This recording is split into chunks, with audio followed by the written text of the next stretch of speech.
Friends, welcome into another edition of the Soccer Tejas Podcast. I'm Alex Parra. Thank you for joining us. A lot to talk about as we kind of wrap up the month of August. Less about me, more about the rest of our crew, the beautiful crew. She's excited. She wants to talk today about soccer and other topics. We welcome in the one and only Laura Gómez. Laura, how are you? Good day, good evening, good morning. Good morning, good afternoon, buenas noches, buenas tardes. I'm doing well. I hope you guys are doing well too. I need to check out your shirt here in a little bit, but I like it. It's very colorful. What's going on there? Can you talk to us about this? It's the Bon Bon Bon is the Colombians will know, and I don't know if they have it in other Southern American countries, but I know it's a staple in Colombia. And it's like one of those. It's like a lollipop, sweet lollipop. I gave you guys to test out in Miami.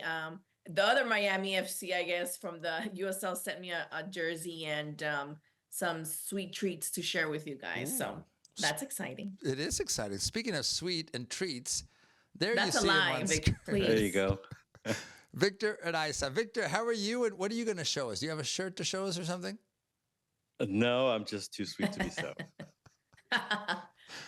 Victor, Laura, it's great to be with you, and also all of you friends that follow us. And we do have followers beyond our mothers and the people that have to be here, like our crew. We do have people that are following us. So we appreciate all of you. And we're getting, hopefully, out of the heat, out of summer into fall. So we'll be talking about that change, if you will. But we do want your questions, your comments. We want you to be a part of this broadcast. Well, all three of us, 24 hours ago, we're at Shell Energy Stadium, part of the broadcast team for the Dash versus Seattle Reign match that took place yesterday. Laura, I want to start with you because we'll roll highlights here shortly, but there was a delay because of the weather. Yes. And I'm not talking thunderstorms. You were living it. Yeah, I know. I don't know which one was worse or which one is better. We had a delay due to the heat index. So yesterday was pretty hot, and not only that, but the humidity I think also played a huge role. So the game was delayed 20 minutes due to severe heat. So last night I was talking to my husband. I was like, I don't remember another game that I've been at that this has happened. Usually it's like thunder and rain and everything else, but right. The heat one, I'm trying to remember because, and I think Victor can either deny or say yes. But when we started, no, it's got to be a first.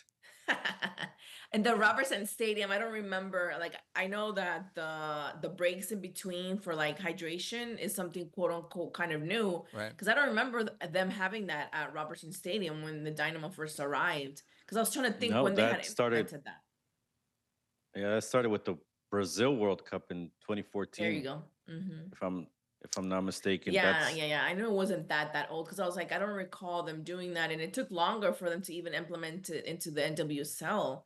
So the heat thing is global warming's real. Well, I think we can look at the data, and I think most could probably not disagree with it. But you know what? Everybody chooses these days to believe what they want to believe. That's a conversation for another day. Laura, but but that used to be, if I can interject here quickly, this used to be the Houston home field advantage. So now we can't use the heat? Victor, you were reading my mind. If that's the reason why it is an advantage, and we'll talk about the result of the match yesterday. Well, we hear coaches and players talk about that. General managers talk about that. And when visiting teams come, they come with that mentality. We've got to live it. But now we can't. Well, they have it. They have it on the big board, right? They have in that tunnel for the Dash and the Dynamo, they have a screen that says the heat index that's supposed to intimidate the opponent. I mean, but when you can't use it part of it because of league regulations, because of the heat, then it's a moot point, I guess. It is dangerous though, Victor, and we have to be aware of ourselves. Certainly as viejitos like me, it can affect us more certainly than younger people. Should this be modified in some way, guys? And we literally have had delays at Dash matches this season because of thunder, because of rain, and because now of the heat. is it time to close off that stadium? I know that's a conversation maybe for another day, but that would keep it neutral. There's no need to worry about the weather and the delays and what the fans have to go through. Maybe that's a place to start. This affects everyone, including Victor, the fans. I don't see it happening because that's a big investment, and I don't see that happening unless the Dash or Dynamo get a new owner that is going to pony up all that money. I don't see it as a possibility. But the weird thing to me is it wasn't delayed an hour, anything past an hour, not even half an hour. 20 minutes, 20 yeah. minutes. Yeah. Just even less because we're supposed to kick off at 6:08 is what I saw on our one of our broadcast sheets. And then kickoff just ended up being pushed to like 6:20. So I don't know how big of a difference that makes, but I'm sure it was talked about behind the scenes, and I'm sure we'll find out more if we dig into it. But I just think, how is it different than maybe when you go play in altitude? Are we going to have to start using oxygen tanks and then delay the game a little bit? 10 minutes or something. I don't know. Nobody I was wants. gonna say the same thing about the height thing, because in Peru, whenever Colombia plays, games for the World Cup and eliminatorias, Peru and Bolivia are well known to be very high elevation. Even players sometimes have to take their own oxygen masks or whatever, but it is what it is, and they just kind of like deal with it. Like they train their bodies, get there at least a week before, or more if they can. And like I said, use like the air, the oxygen to get up to level. So I mean, it's interesting to see what can be used. Do we just play games after a certain time? Do we just say, hey, nothing before 7 p.m.? I mean, what's the solution here then? Because the Earth's not getting any colder. I don't think. Well, let me give you a data point though. As you know, I'm involved in youth soccer. There are tournaments going on in Houston this past weekend where kids were playing yesterday at noon, at 1, at 2, at 3, at 4 with no delay. So it strikes me as interesting that younger children. Well, UT was on at the same time as the Dash. That's correct. Now, I don't know if there was a delay there. We'll have to check, but I doubt it. Someone can correct me on that. But there was a 20-minute delay here. So you talk about protocol, you talk about being cautious, the home field advantage, a lot to talk about there related to the weather. And people were actually asking us yesterday, well, why do you keep talking about the weather? Because it delayed the start of the match, number one. And second, because it's a true factor. Now, when you're young, you're in your 20s, and you're running around, it doesn't bother you guys. But I think those times have changed, and we need to be a little bit cautious. So anyway, friends, that's an idea.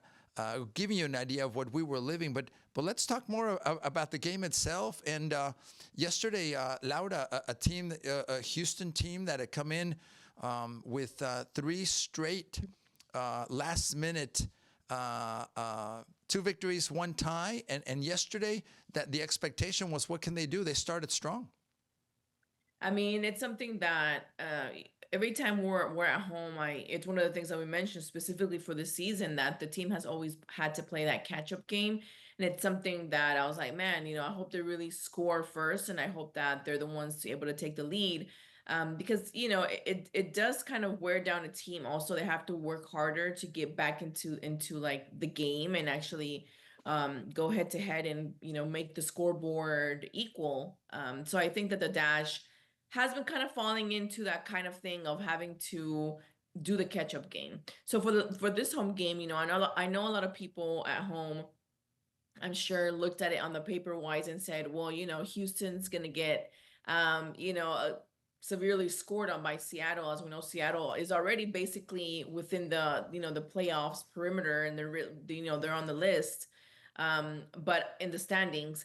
But the Dash has had good games with Seattle. I mean, out of the 3 that they've played, well, now 4, I want to say, they had 1, 2 prior. So I think it's important to also, you have to look at, the paper and all the stacks and stuff like that. But I think that Houston has something that perhaps other teams don't have. And I think that it's that kind of thing of the grit that they have in knowing that they are considered, the lesser team or the underdog. Victor, when we talk I go back to the Heat. It's an August game in Houston. It's still 6 o'clock kickoff, but I mean, just to get some humidity there. I mean, this was right. You had to win this game. I mean, you had They have the to win whole all field in your games. favor. Well, no, yeah. I mean, if we're gonna go that way, I mean, the smart ass answer is yeah. Every game's the most win and all that stuff. But I'm talking about the fact. Look, they're at home. They need a couple of points. They just came off a good result that they were able to get at Gotham. Maybe the weather, the delay played into that. Doesn't matter. The fact is, you got the 3 points there. You helped your case. You're trying to climb up in the standings to make this playoff chase a little bit easier on you. And I mean, so I think you have to sort of, especially if you're the team used to the weather here, you have to make use of it. Whether that means a strong start and then use possession in your favor, or let Seattle get gassed out and pile it on in the second half. Well, they were kind of gassed either out. Of that. I think that Seattle, and we didn't see them take the 3 points. Yeah, I know, but if we're talking about gas, I really did see Seattle compared to perhaps other teams that are from the South also. I did see them very gassed out because in Seattle last night, I checked the weather and it was 87, but only 30%, like 30% of humidity. And they were in an extreme 60. heat advisory.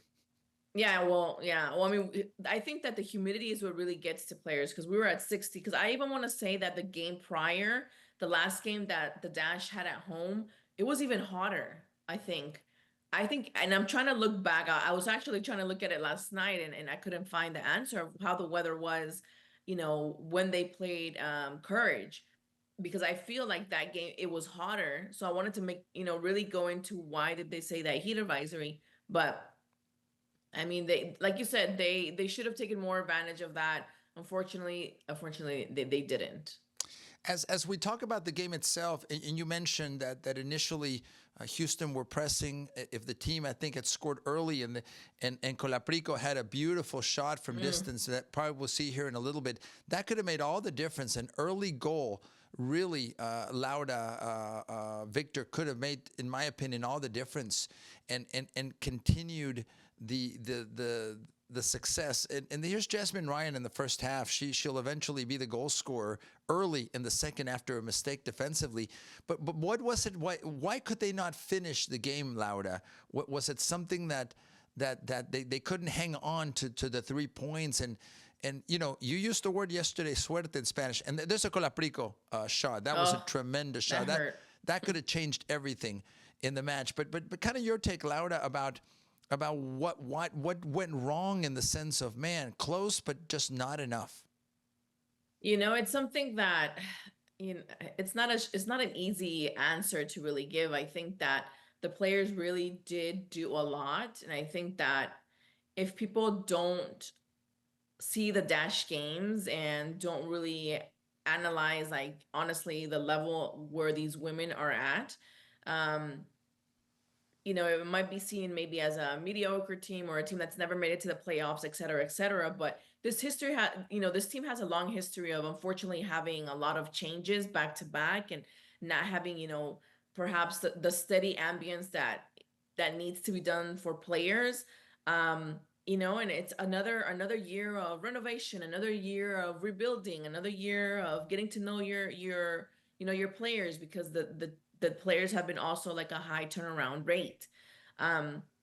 Yesterday's game was really good. I saw a lot of connections, a lot of plays, a lot of out of the box thinking, throwing from out of the box, kicking from out of the box, going closer to the box, pressuring a lot, which is something that, sometimes we don't see, but, pressuring the goalie and just doing all these things that they did what they needed to do. And, unfortunately, it was just a second of, not, guarding perhaps the player and they got scored on. But I think that the team really did do what they needed to do, and when they didn't finish, it was like with Calapricio, it was unlucky. Honestly, it could have been like a centimeter more below and it would have been an amazing goal. And then there was other 1 or 2 opportunities which it's just maybe just the last touch which needs help in. And I think, I would interrupt you, but here's the mistake, Victor, right? This is, and this happens so much more often now, Jasmine Ryan. This was lucky here. I think that they got. No, that was talent, Victor. That was not lucky. That was talent. No, it was lucky in that they got an opportunity like this gifted to them.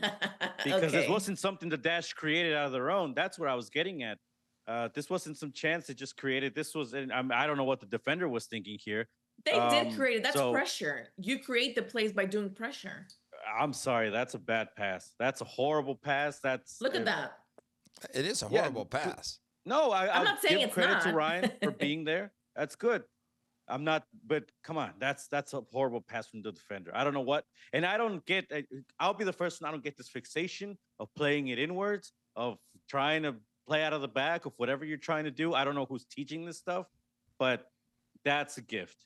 And good on Ryan for putting it away. But after that, they didn't create any other chances. The one they did, like you said, it hit the post. That's lack of finishing. It mirrors the same thing as the men's team. It's very weird that both teams are kind of operating with the same problems, but I think it's as simple as that. It's just lack of finishing. And we'll get into this a little bit, but Olivieri, think of her what you want. Wasn't she the top scorer on the team? The leading scorer on the team? She was. Well, Maggie Graham technically, and I'm jumping in here. Maggie Graham had 3, but yes, in second place was Bárbara Olivieri, and we'll talk about her I think shortly. she had 5. I see Patterson with 3. Like you said, Maggie Graham 3. So, I mean, good on Jasmine Ryan. That's her second goal this season. Maybe I'm wrong about Olivieri, but she knew what to do also. So I do want to give kudos to Ryan. Yeah, but they haven't been scoring this season. Is my point. No, I know, but I'm talking about this specific goal.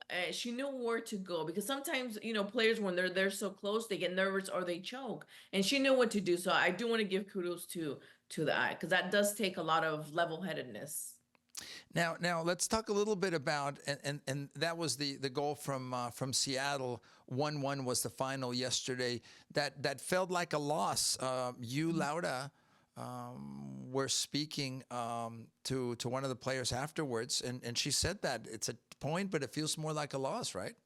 Yeah, I got the opportunity to speak to Paige Nielsen, and I asked her, I'm like, so how did it feel to actually score first before getting scored on? And she was like, jokingly said, she's like, well, that's one of the things that I actually talked to the team and said in the halftime, and just think that we're behind a goal for us to start pressuring more and doing more. But she did also express, like you mentioned, that it was they get 1 point, but to them it really felt like a loss because they felt like they could have had that game and gotten the win at home and those 3 needed points. And like I said, and I'm not being a smart ass when I say they have to win each game, because that's something that Little League or the coaches say you have to win each game and play the best. I didn't say free, but the coaches say that all the time. Yeah. I know what you're saying. Like, I remember when I played high school and the coach is like, you have to win every game because every game is different, blah, blah, blah. But I'm being honest, like, they need to win every game if they have the intentions of going to the playoffs. And it's not just saying do your best. It's like we're getting desperate here because the season is coming rapidly to an end and you're not really close to, well, you're not that far away, but you're not that close either to making it to the playoffs. Laura, Victor, we're showing some of the images from the previous games prior to the Seattle Reign match, where the team found a way, literally in the last minutes, the last seconds, maybe even the last place, to pick up 7 points over 3 matches, a tie away and 2 wins, one at home against Courage, and then prior to the game versus Seattle, another victory away at Gotham. Is that magic? Is it luck? Is it right timing? We talk about these words, but the team's putting it together. They're unbeaten in 4 games. Laura, that's not luck. That's effort. That's improvement. It is. Not perfection. Still, every game's important. You can use every sports cliche. The results speak for themselves, right? Is that a way to look at it? Well, it's also something that Paige Nielsen said that I really do like when players give their honest opinion and also take responsibility, because like she mentioned, she's like, we're the ones that put ourselves into this position of not being, so close or in the playoff range. So we have to help dig ourselves out. And she did mention that, you know, that they've been really working on and trying to get that rhythm and trying to be able to finish scoring. And like what Victor said, they're getting close, and it's so frustrating when you're watching from the sidelines. And just imagine the frustration of the players, because they're doing everything that they need to do. They're putting that grit, they're putting that passion, and yet the last little thing that you need to do isn't being done, and it takes away everything, you know, because again, if you look back and you see the dash, you're like, oh, okay, well, you know, you can write them off because people maybe haven't seen them play. But if you see them play, you're kind of like, okay, well, this team is showing potential, and it's not the first season, honestly, that I've seen like this team could really make it and could really do something. But you know, for whatever reason, they just fall short, and it just falls short at the second that they have to score.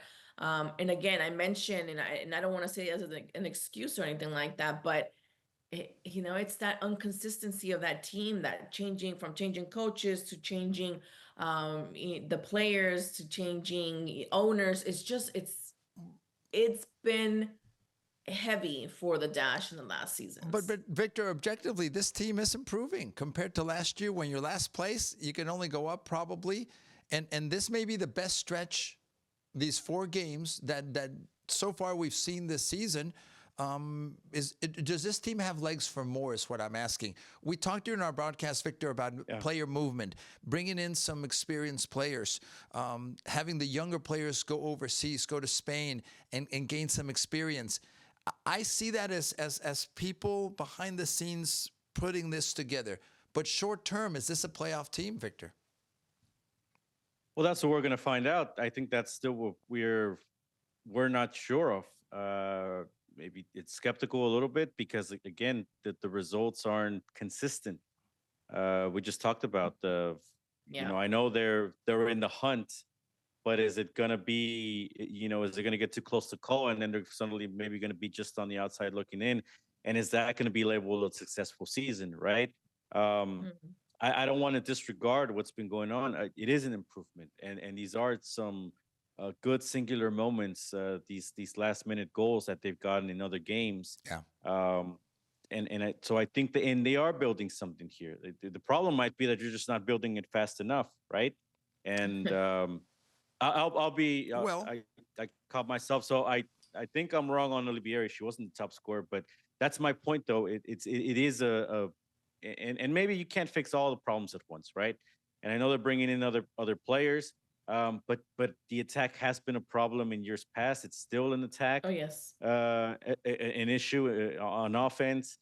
You're not scoring enough goals. Sometimes it is as easy, and we talked about it. This is another separate conversation, the investment, and especially in the women's game where it's not as expensive to go out and get a player. I mean, Orlando Pride just got Lisbeth Ovalle, 1.5 million, and it broke the record. But that's not, I mean, for a team that the Dynamo that spends 7 million on a striker, spend you know, 4 million a couple of years ago. They paid Herrera 5 million a year. That this is an organization that if they wanted to go out there and invest in this team and get a bona fide scorer, they could. So. And I know they it's showed with Maria just Sánchez. The men's game to the women's game. They showed some, but then we get into other issues too about you know where the coaching is, the culture, all that stuff. Because the fact that Sánchez didn't want to be here, right? They gave her the contract. I'm just saying money wise. Let's not get into the other one. So look, I think you're making. But my point now is, do they have a bona fide scorer? And I don't think they do, and I think that's part of the problem. You know, Jasmine Ryan has that potential, in my opinion, but potential. All these players have potential. You're right. Everybody has potential. Look, let's set the plate, and yes, we know this graphics in Spanish, guys, friends that follow us, but the 2 younger players, Rebecca and Matthews, going to Logroño in Spain, and Bárbara Olivieri, and I think maybe that's a place to start talking about the transition, the change of this team. Victor, Laura, Bárbara Olivieri, Venezuela, not only did she basically grow up here in the Houston area,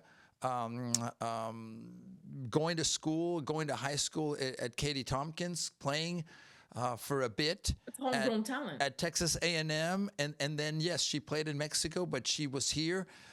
Laura, we talked about this on the broadcast. She is now one of the 3 pieces Latinas that we had playing on this team. Maria Sánchez, Diana Ordoñez, and Bárbara Olivieri. They are now gone. It's clearly a change, Laura, in the faces of this team. And someone up top has made those decisions. The team certainly didn't have success last season. On the field, this may be the direction. Your thoughts? Well, I don't see another player right now that takes the place that Bárbara Olivieri is having. And I know that people might have their opinions on how good she was or how, she wasn't good. Or how good she wasn't, yeah. Yeah, but she's one of those players that, whether she was coming in as a starter or coming in as a sub, she knew how to put energy into the game. And, we saw it many times that she was the one that, was desperate to get the ball and running back and forth and doing here and doing that and injecting energy and that passion. She's a player that isn't afraid to go toe to toe with whoever. And we saw her, get some yellow cards here and there and some callbacks. So I think that, we don't have a player right now that has her I don't want to say that doesn't have her passion, but just her ability to do what she did in the field. It's worrisome to me. It's sad to me, I would say, in the sense knowing that Houston is very majorly Hispanic, and a lot of the little girls that go or little boys that go are from Latinos or Latino descent, or and it's sad to me that we don't have not even one player to really also show the demographics that we have in the city and the talent. Because Alex, we see Latinas out in the fields all the time. You can go, starting from Friday, Saturday, and Sunday, there's Latinas playing. So you can't tell me there's not more homegrown talent. And I just feel like there's a lot of disparity still of Latinas being able to make it to the professional level. Do I have the answers of why? No, I don't. But I also have an issue of the United States women's national team not having, representation of the people that are here. Whether the one is here or not, we're here. So I think that we need representation in the national team. So it just, for me, it's something that's kind of sad not to see that in our own fields here in Shell Stadium. So Victor, let's give it a greater context. The organization in the last 12 months have let go, traded Héctor Herrera, Maria Sánchez, Diana Ordoñez, Bárbara Olivieri. I guess the Latino players are not drawing fans to Shell Energy Stadium. Is that one way to look at it? No. Well, you draw your own conclusions. I'm not diving into this. We talk about Latino this, Latino that. But each situation I think is different. I think if you talk about what they can do on the field, I think they all showed in their respective talents that they could be at times some of the best players on the field for their respective teams. Héctor Herrera certainly was at his best, getting the Dynamo close to an MLS Cup final. I think more people, if you're looking now, especially backwards a little bit, if you're studying now, you see maybe what we're trying to tell you, what I was trying to tell you at least, the impact that Héctor Herrera had on this Dynamo squad. Yeah. And now put you to what you're seeing struggling. With the Dash, it's different. We know the issues they've had, coaching, and then the changes also at the GM position. They gave it a go with Maria Sánchez, with Diana Ordoñez. With Sánchez, I think they just never they never figured it out with her, right? And again, I think you need an environment where yes, you support, but you also demand more, especially from your star players. The Ordoñez one was a weird one because that was sort of an unnecessary transaction for the team, because at the time you had Ebony Salmon, right? And you basically ditched that to go to start fresh at the striker position. So but again, she had qualities. She was a tall player. You're seeing it maybe, or you're probably gonna start seeing it now with Tigres Femenil. Some of those of her more favorable qualities being used as opposed to trying to make a run for the ball and try to help you create. And Olivieri, we talk about the Dynamo for years about when are we going to finally see a Houston product represent on the field? And I think the dash got that done a little bit sooner, right? We had Michaela Baum, if I'm not mistaken. Yes, yes. I'm not going to go as far as saying that she came from the Dash Academy, because she was developed in another youth system more before getting to the Dash, but she's a Houston player, It's right? still That made it homegrown onto the talent. field, and then we don't see her on part of the team anymore. Olivieri was literally a ball girl for the team. What other story would you want to market, especially when you're trying to preach the word community? And now we just kind of see her wiped out of nowhere, especially when she's 23. It looks like she was on the rise. And, you know, I guess it was more beneficial for the team to get some allocation money or whatever it is you're getting in exchange. She's going to get to play at Tigres for a little while. So I think, I told you all this, you know, prior to the broadcast, we were just kind of talking a little bit about these subjects. For me, it's a good move for Bárbara Olivieri. I don't know why the Dash are making this move when there's a lot of players in her position that could get better. She wasn't the sole problem. I guess maybe she was the one that provided some value in the league to bring in some money.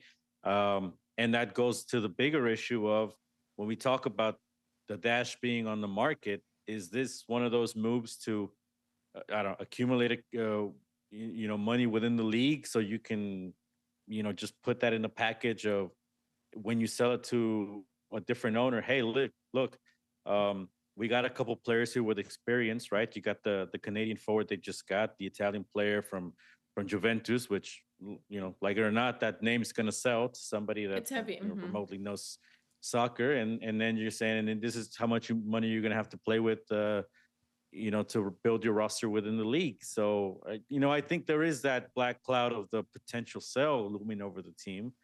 And so again, when we go back to all of this, in a regular situation, yes, they're improving. Yes, they're building something that's good. But this team, man, has been beaten down too. And they need a playoff season if they can help it here to really reinvigorate, you know, their local fan base and really jumpstart this project if indeed they're trying to do that. Victor, but I like your response, and but I'm gonna press you here. Latinas and Latino players are not drawing at the stadium. Alex, and hold on, now let me. Well, no race is drawing. If we're gonna go there, no race is drawing. Exactly, Alex. Okay, yeah. Okay. So, then it's justifiable to say, look, we're moving away from this. I don't think it's accidental, friends, that Ordoñez, Sánchez, and Olivieri got here pretty much at the same time, and I don't think it's accidental that now they've gone to the same team almost simultaneously. Well, now, that's why Tigres needs to send us jerseys, all of us. Que Tigres nos mande jerseys, porque, I mean, they have all these players they took away from us, and it's not a two-way street. Like, we have to have a relationship. Why didn't they send us Owaji? Like, we could have been happy with her, too. Like, I don't know. Yeah, listen, if we're going to get into the marketing side of it, we can be here all night. Victor, that's I'll say that. But that, again, you had something on a silver platter here with Olivieri. Again, from ball girl to professional player with your team. Okay, so but let's discuss this. So Victor, I agree with you. That storyline, which by the way was not really told. It wasn't. Which is disappointing. We knew of it because we're involved with the team and the sport. But from the outside looking in, this is a hometown girl done well. What is it that made her want to leave? And by the way, the actual trade is to go to Boston. Boston won't be playing in the NWSL until next season, so she's on a loan to Tigres. Just to clarify the movement. But this is a story that should be successful, and it's not. Now, you also look at Maria Sánchez. We spoke about her. She continues to jump around at 29 years of age, yet to another team. How long does she last in San Diego? So is it that the players are not getting opportunity? But when you look at Maria Sánchez and the jumping she's done in a short amount of time, Victor, Laura, that means she's not happy anywhere. And maybe she's just figuring out, you know what? This is about my career and money, and I've got to jump around because there isn't much time left. Is that a way to look at it? I mean, and I want to go back to what you said about the Latinos not filling up stadiums. They don't deserve that kind of, weight on their shoulders, because if they're not being backed up by the organization, there's nothing that they can do about it. So I think that's putting too much pressure on those players. The other thing is that I think that Olivieri being a young player, Diana Ordoñez even mentioned that, she's leaving Houston, and that, gave her so much love, and she loved her time there with her teammates. Right. That she felt sad that she couldn't do what she set herself out to do with the team. So it was like a bittersweet goodbye, because she didn't accomplish what she wanted. Unfortunately, I think that players need to make these decisions of leaving. And if they don't see one, like Victor said, there's a big looming cloud of uncertainty once again with the Dash now coming from saying we're going to sell this team. Yeah. So if you can get good money out of it while the team is still in Houston, or maybe they know something that we don't know, that the team's going to, go somewhere else. I don't know, Cambodia or wherever. They might want to have that. Yes. I mean, I don't know. I mean, maybe they want to invest. But I just feel like they're doing that for the sake of their career as well. Maybe they're tired of not being in a team that. But do we know Olivieri asked to get traded?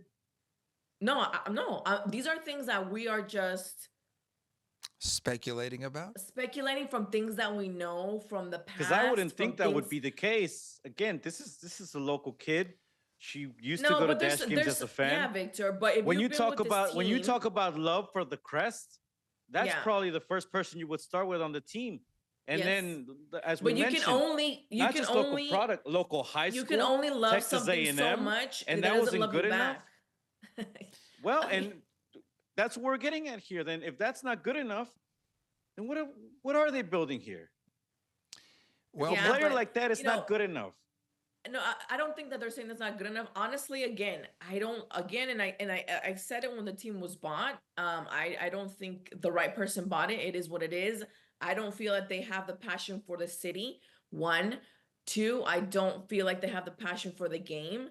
I do feel like they saw it as an investment, and I understand that you have to make money out of your investments. Of course, I understand that, but I pray about this, and I pray and hope and everything in between, that one day these teams belong to somebody from Texas that love the game. Because if they keep being sold out to people that don't care about the game and don't care about this team, this is going to be a cycle that's never ending. And we're never going to have players that want to stay here. We've seen it before, like all these big names, Carly Lloyd, etc. They wanted to leave. They didn't want to build anything here. Laura, look, I give Ted Siegel and the ownership group credit for taking it on, for maintaining it. There's 2 other ways. Well, he's going to make a boatload of money from the World Cup. Well, we believe so. We'll see the team's involvement, the organization's involvement in the World Cup and what it means. And post-World Cup, correct, it should draw fans on both sides, to both teams, to shell energy. But there's one other piece, Victor, and this is delicate, but I think I have to say it. Look at data. Look at the results of last season to this season. Ordoñez, Olivieri, last season with the absent coach. True. We still haven't gotten a reason for why he was absent. All true. Yeah. But those 3 players never caught on and did not bring success on the field. That's a fact. Well, because the house was a mess. The house was on fire. It's been on fire. And now... very few players. I would say no players then in that case brought any success. And now we're basing it on the prior years. We're now seeing a shift. We're now seeing new leadership, and we're seeing success on the field. So it's not like, wow, you had a winning team. You had Latinas in the Latino community. And look, I keep going back to that because they're also 11th in the table, and we're still debating if they're even good enough to make the playoffs. So that's why I said it's still wait and see. It's still wait and see, but it's still improvement. So, friends, what do you think of these moves, of these changes? And the Bárbara Olivieri story, to me, has legs. And do let us know, because that's one thing we're probably not going to get into too much. But there is some what little fans the Dash have, I think, have been vocal about the loyal Olivieri. Yeah. Look, it's I do. It's a hometown I know player. we're about to like end the subject of the dash, but I just want to say publicly, sorry, Ted. Please don't take away the dash from my hometown, please, Ted. I'm sorry what I said. I retract to what I just said, Ted. Sorry. She feels better that she got I'm that just off her kidding. chest. Sorry, not sorry. just a little bit. Well, we talk about, guys, the NWSL, but you know the league has competition now. Just this past weekend, another season started for what was the USL Super League. We're showing you some images. Victor Laura of the Dallas Trinity, another team in Texas that's First Division, sanctioned First Division under U.S. Soccer. Again, we keep figuring or talking about Victor and Laura, what it means to have another women's professional team in the state of Texas. I see it more positive than negative and opportunities. Is this an up and coming league, Laura, that's going to keep challenging the NWSL? You know, the NWSL in itself is still growing. It's now just seeing really the fruits of their hard work. I do love that there is a second league. Is it going to go head to head competitively with the NWSL right now? No, I think that it might take a couple more years, but I do feel like a lot of cities that don't have the NWSL, and they very smartly did it with Dallas, that they do not have an NWSL team and now have, you know, the USL team, Dallas. I think it's smart. I think it's a smart move, and perhaps they'll do that with other cities that don't have the NWSL team, or maybe even go as bold as going to a town that has an NWSL team. All in all, I do think that it's something positive, but I don't know if it can go head to head with the NWSL so soon. Victor, when we talk about rivalries, interstate rivalries, Austin, Dallas, Dallas, Houston, Houston, Austin, it makes sense to have something between Dallas and Houston.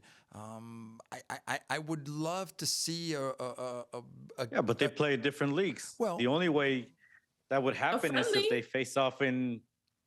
Well, they had a friendly and they had it closed doors. They didn't want anybody to see. Well, that doesn't matter. It never happened. If I didn't see it, it didn't happen. So it didn't happen. We need to have it again. Well, nobody saw it. That's the point. Well, there you go. Is this where we have a home and away, where we create a cup? Do you think there'll be cooperation, is what I'm saying, between the leagues? Now, and it's up to them. And let me go back to the images. This game, by the way, friends, being played at the Cotton Bowl. The Cotton Bowl, where World Cups have been played. Old man Alex in '94 was there for the '94 World Cup. I've been there for OU Texas. Selling beers? Exactly. OU Texas matches, where the Cotton Bowl gets full, but this is not selling out.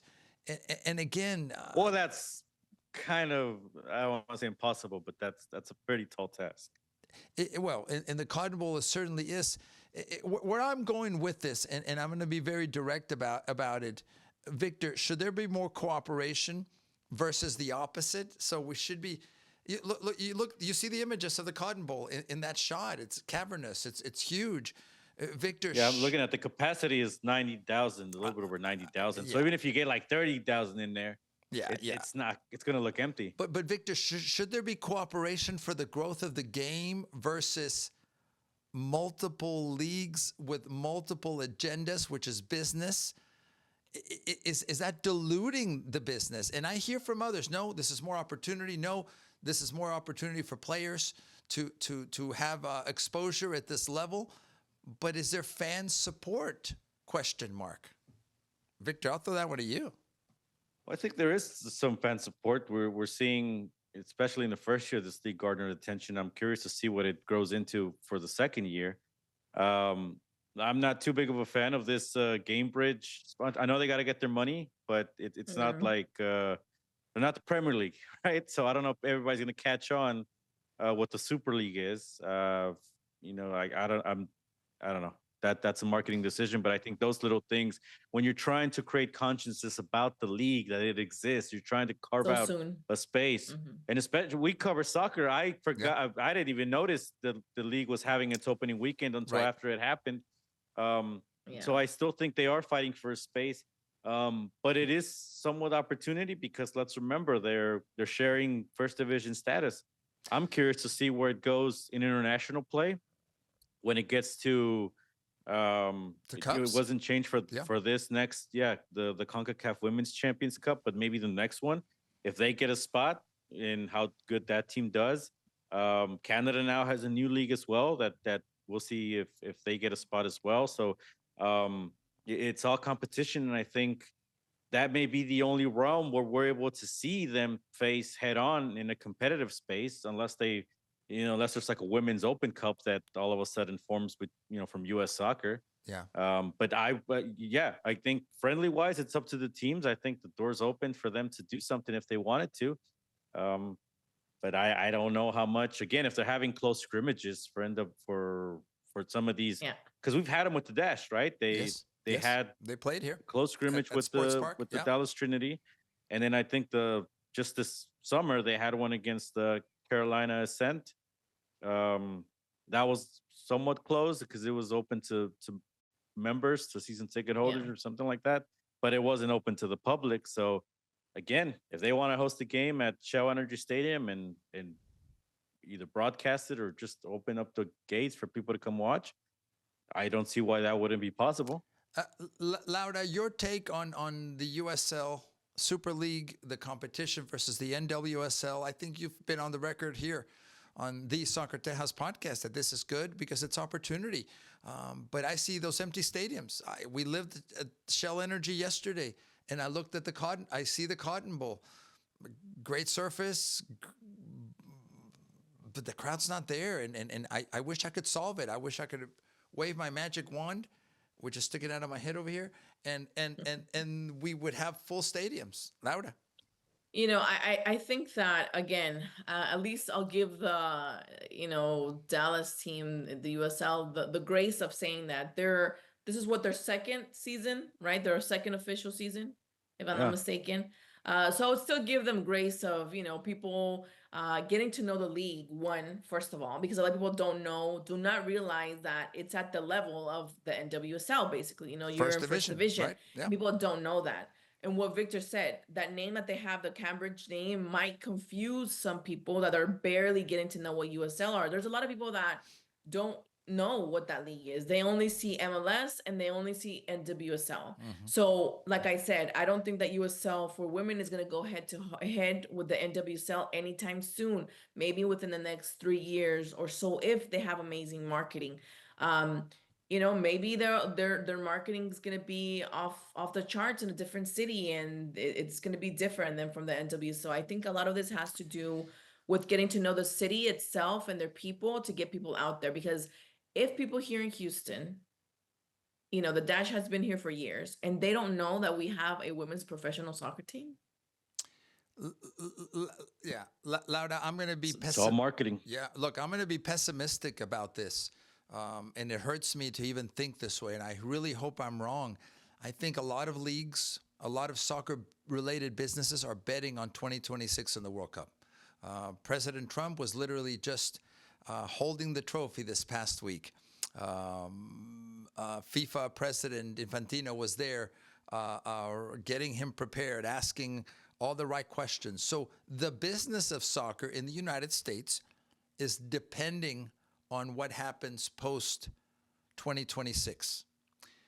My fear is that... Well, and the Women's World Cup is coming, I believe, in 2031, something like that? It is, Victor. But look, I don't want, Laura, what you and I talk about with the previous years of the WNBA, where we had 2 first division women's teams in the state of Texas, and in the blink of an eye, that is no longer reality. I struggle with how to fill the stadiums. I struggle with how to get people to look at the product. We see it and we love it. We talked about this last night in our broadcast. That it's there. It's quality product. It's great athletes, but it's not catching on yet. So I'm hoping I'm wrong, but I think if we dilute it too much, it could backfire. But I really hope I'm wrong, and I'm sure someone's going to be writing as they hear me and saying, Alex, you're an old man. You don't know what the beep you're talking about. And it may very That's well me writing be. to you. You're right. You do that every day anyway. So That's me writing to you. I hope I'm wrong. So friends, they're talking a little bit about women's soccer, maybe a lot, but I think it's important.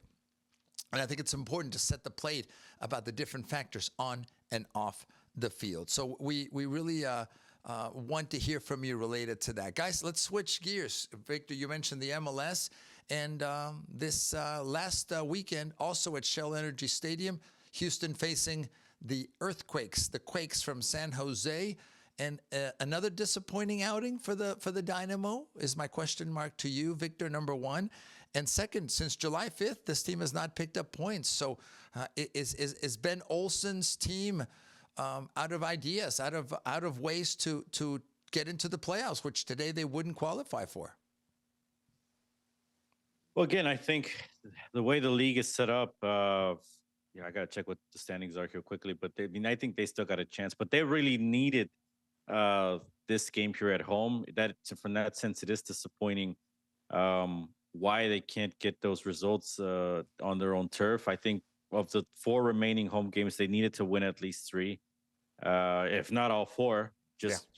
But as I was looking at the opponents, right, and San Jose was a direct one where they were sitting on the outside or just on the edge of the playoff line, and Houston could have jumped up in there, and on top of that, hurt one of their Western Conference opponents. So it's certainly not. If you want to know what I think they're done. But I obviously mathematically, and they're always going to say that mathematically they have a chance.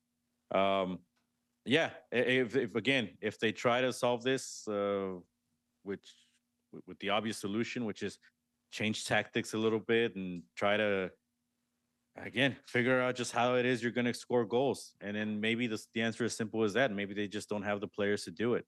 I would still focus on the most talented players you have, and Ezequiel Ponce or Lawrence Anali, even Andrej Linger, right? To try to find those guys and create as many opportunities as you can. Open up your playbook a little bit, shoot from outside the box. Get a little bit more creative about how it is. You're gonna start generating some goals here, and some of these won't go in because again, maybe you just don't have the talent for it. But you gotta. I think at this point, it's been must win.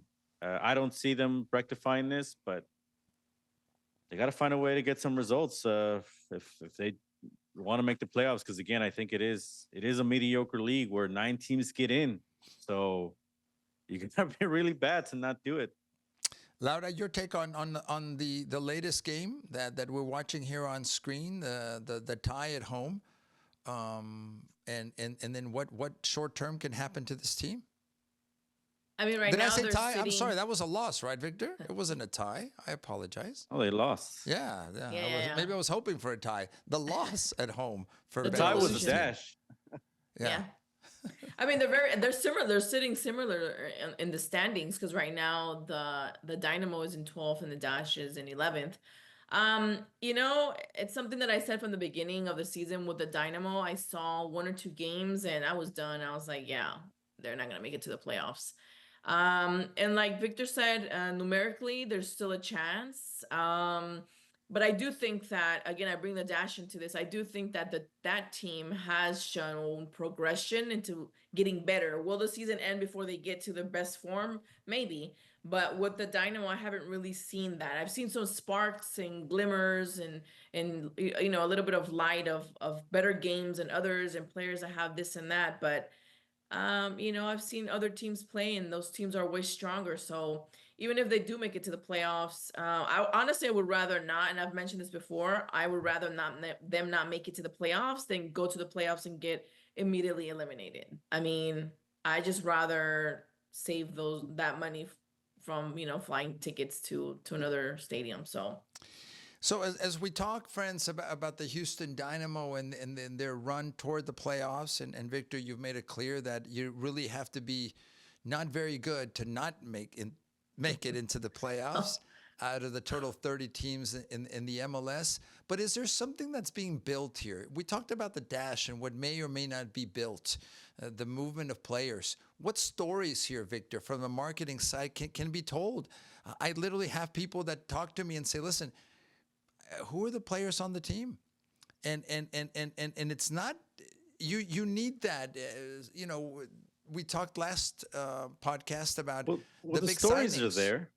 Go ahead. I mean, every player has their own story. Lawrence and Ali, you just coming from Germany, different environment here in Houston, but, maybe trying to get himself back to Europe as a German to play against Thomas Muller in MLS. I mean, the stories are there. Yeah. Ezequiel Ponce coming from Argentina, right? What is the passion? What does the sport mean to him?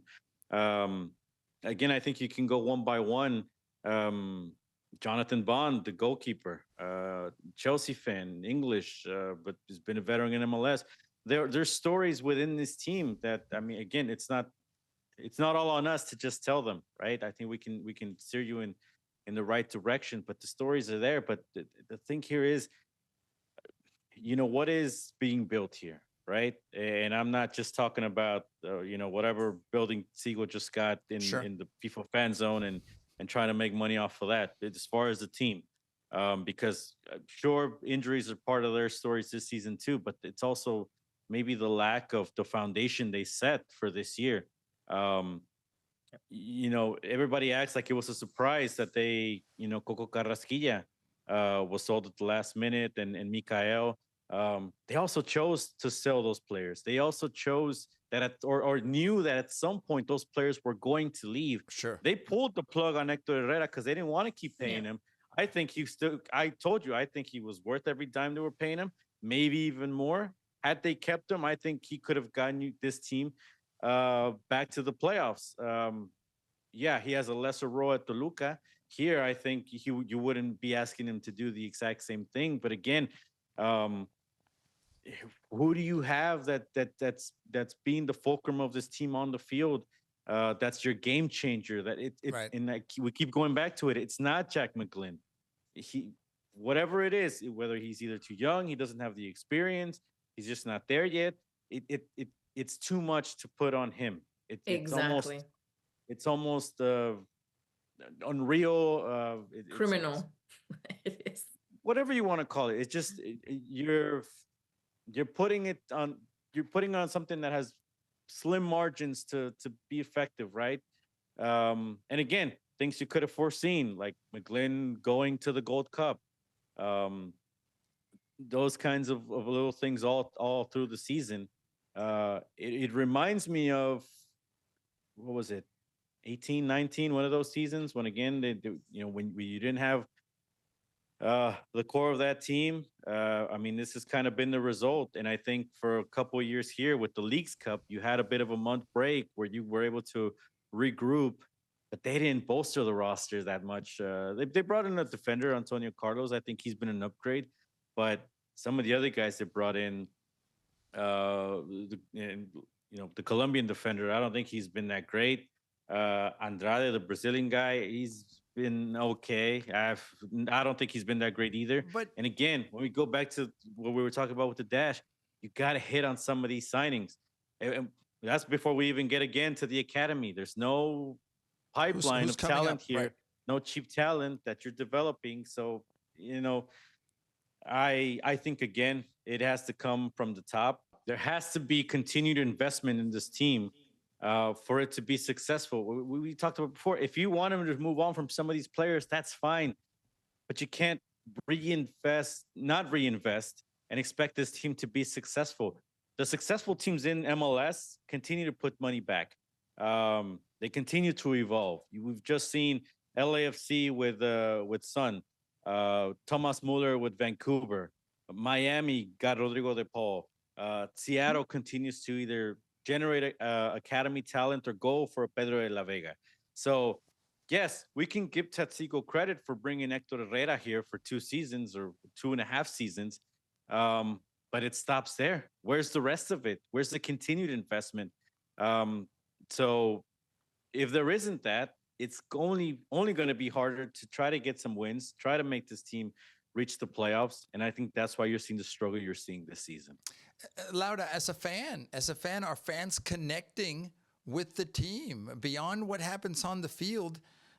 You've talked to us in the past about how some fans feel disrespected. There's no connection there, right?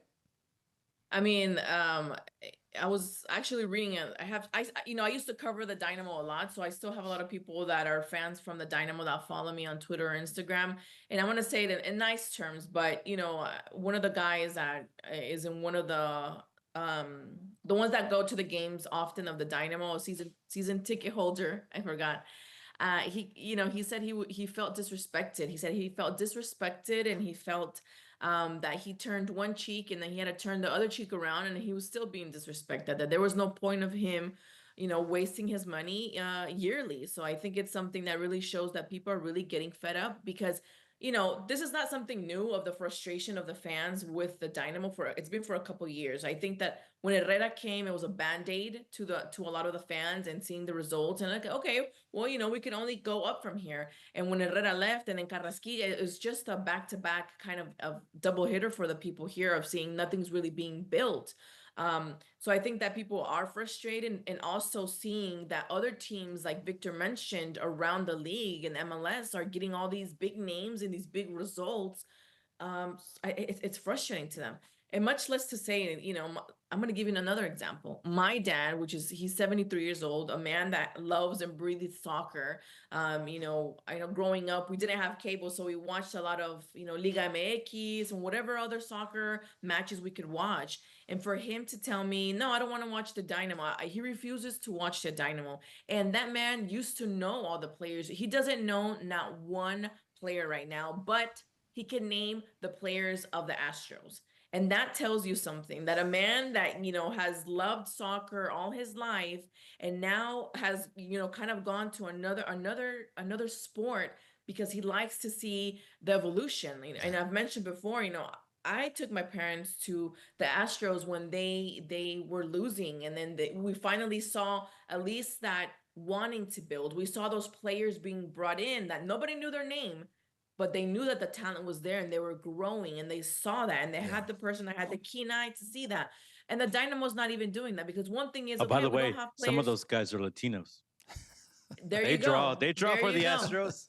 They grow. There you go. People don't care. They just want to see the results. But my point here is, like, yes, we want to see big names, but I think that also people, if this team right now, the Dynamo was winning, because a lot of people didn't know who Brian Ching was, but they sure were winning. So people, at the end of the day, and I've said it a lot of times, yeah, they like big names, and they want to see, people do this and do that they've seen in other, parts of the world. But winning is the key. Winning is the name. So I think that's something that the team is lacking, and it results in people not wanting to know who they are. Oh, and that's the way a lot of soccer fans in general feel. And I think the fact that they don't have a tie to the league or to this, to this team, even if it's the local team, makes it easy to just kind of look at it from a different lens and say, okay, well, I don't think this is a good enough team, or they're not putting enough into it, or Exactly. I'll come back when there's an important player or something.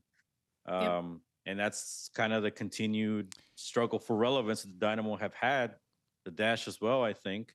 And again, that's why it goes back to investment. If not investment in the team, investment in marketing, like we said. Have this community at least know that the team exists.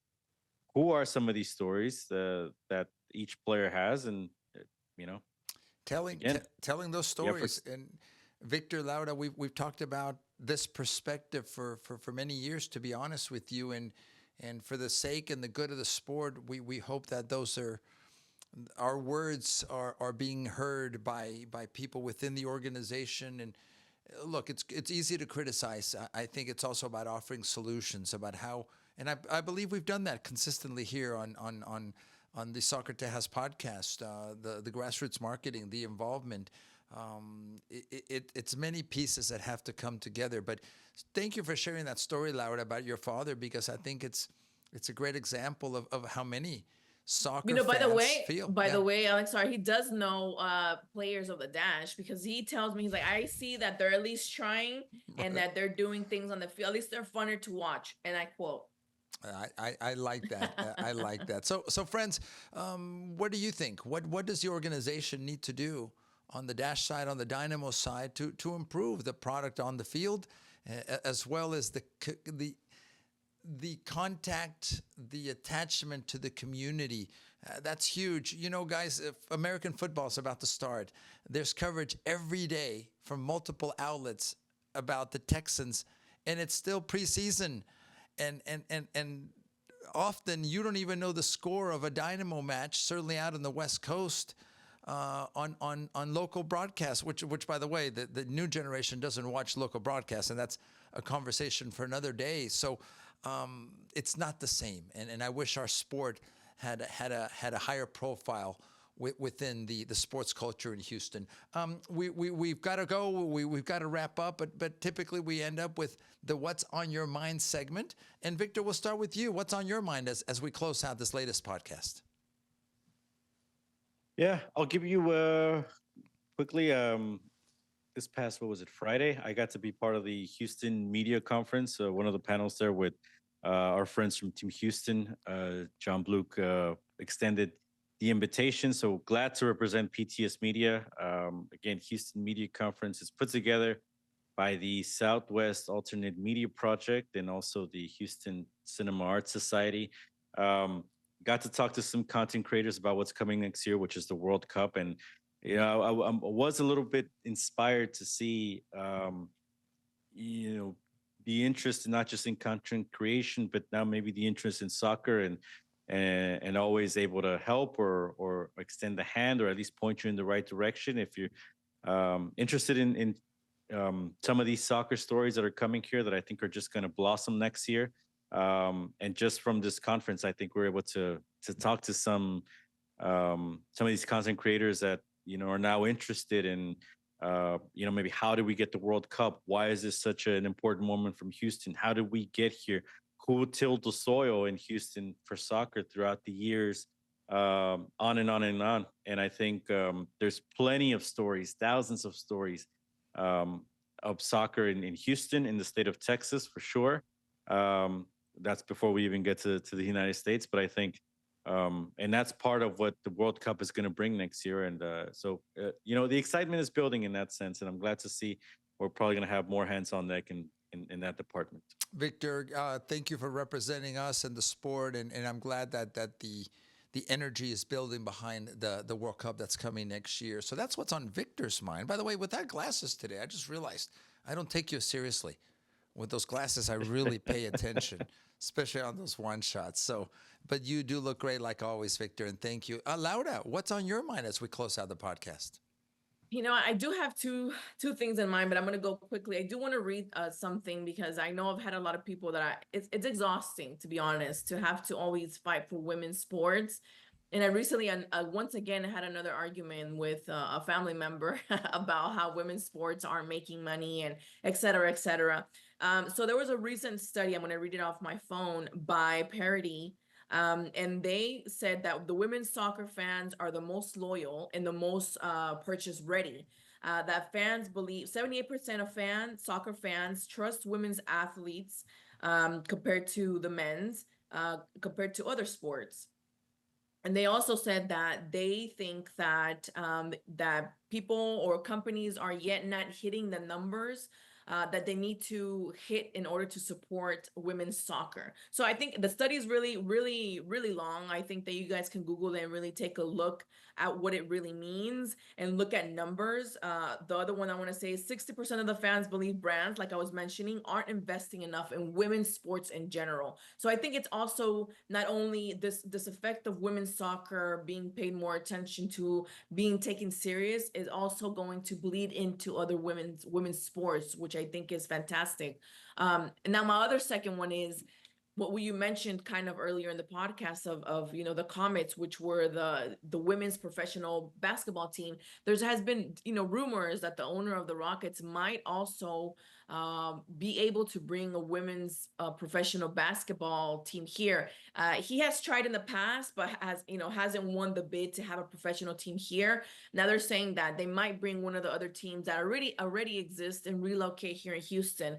I grew up with the Comets. I was able to go go see several games. My husband actually bought me one of the old school jerseys because I back then I couldn't afford it. I wasn't able to get a real jersey, just regular shirts, and I got a jersey. So, I think that it's something that Houston needs. And I might have people fight me back and say, well, Houston already has enough professional teams. Well, guess what? They don't have a women's professional basketball team. So we need it here. And I'm always advocating for it. You're going to make, I'm running out of breath. But, those are the two things that are on my mind.